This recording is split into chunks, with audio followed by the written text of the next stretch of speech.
चीन और पाकिस्तान की जोड़ी मोदी सरकार की कमजोर नीति की वजह से बनी। चीन और पाकिस्तान की जोड़ी मोदी सरकार की कमजोर और विफल नीति की वजह से बनी, ये राहुल गांधी ने बड़ा आरोप लगाया। आज हम पूछें कि ये जोड़ी चीन और पाकिस्तान की कमजोर नीति की वजह से बनी या मजबूत कूटनीति, कूटने की नीति, दोनों की पिटाई हो रही थी, दोनों मिल गए, मजबूत कूटनीति की वजह से बनी। यही आज सवाल है, देश नहीं झुकने देंगे में बहुत बहुत स्वागत। मैं हूं आपके साथ अमन चोपड़ा। मोदी सरकार में बार बार पिटा चीन, फिर भी नहीं हो रहा यकीन, और चीन पाकिस्तान साथ है, तो इसके पीछे किसका हाथ है?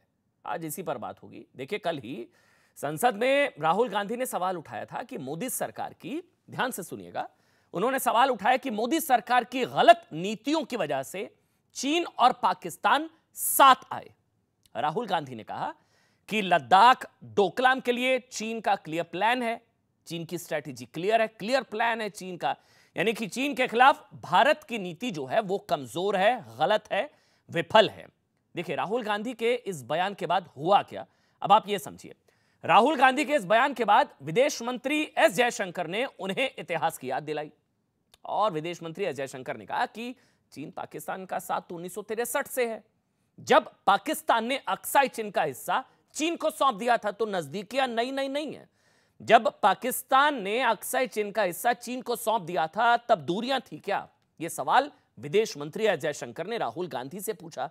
पाकिस्तान के सहयोग से पीओके में चीन कॉरिडोर बन रहा है, वो तो 2013 से बन रहा है, तब दूरियां थी क्या? मोदी सरकार के आने पर नजदीकियां बढ़ गई, ऐसा तो है नहीं। यह सवाल पूछा गया। रक्षा मंत्री राजनाथ सिंह ने कहा कि कांग्रेस ने भारत की जमीन चीन और पाकिस्तान को दी। यह सवाल उठाया गया कि जमीन तो आपने दी भाई, 43,000 वर्ग किलोमीटर की। किरण रिजिजू ने कहा कि राहुल को अपने बयान पर माफी मांगनी चाहिए, सरकार की तरफ से जवाब आए। 7 समंदर पार से भी जवाब आया। अमेरिका के विदेश विभाग की तरफ से भी कहा गया कि वो राहुल गांधी के बयान का समर्थन नहीं करते हैं। यही नहीं, गिरिराज सिंह ने कहा कि कांग्रेस होती तो चीन सारी जमीन हड़प लेता।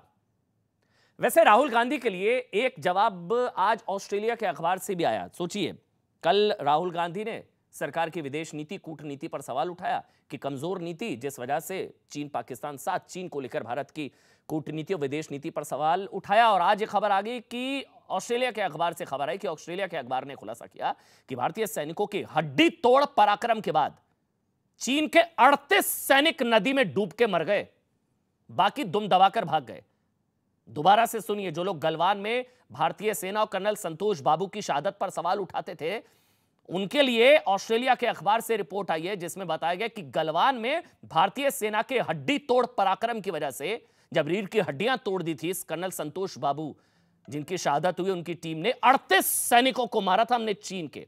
यह नंबर तो कंजर्वेटिव है, 50 से ज्यादा मारे थे, जबकि कई चीनी सैनिक दुम दबाकर भाग निकले थे। अब एक तरफ सवाल उठाए जा रहे हैं मोदी सरकार की कूटनीति पर, वहीं कूटने की नीति का नतीजा बाकी दुम दमाकर भागे और पाकिस्तान पर यानी कि यह मतलब समझिए कि भारत की बदली हुई पराक्रम पॉलिसी का यह असर है कि हमारे वीर सैनिकों ने जिस तरह चीन के गुरूर की गर्दन तोड़ी, दुनिया भर में चीन की बेइज्जती हुई, पीएलए के घमंड के टेंट उखड़ गए और चीन कुछ नहीं कर पाया। ऐसे ही भारत ने पीओके में घुसकर सर्जिकल स्ट्राइक की, एयर स्ट्राइक की, पाकिस्तान को पीटा, चीन को पीटा। अब दोनों की पिटाई हो रही है तो हाथ ही तो मिलाएंगे, मरता क्या ना करता। तो मोदी नीति की वजह से, मोदी सरकार की कूटनीति की वजह से चीन पाकिस्तान साथ आए हैं, इसमें गलत तो नहीं है। अब वो कूटने की नीति है, अब दोनों की पिटाई हो रही है तो दोनों साथ ही आएंगे ना। चीन पाकिस्तान पिटे इसलिए मिले,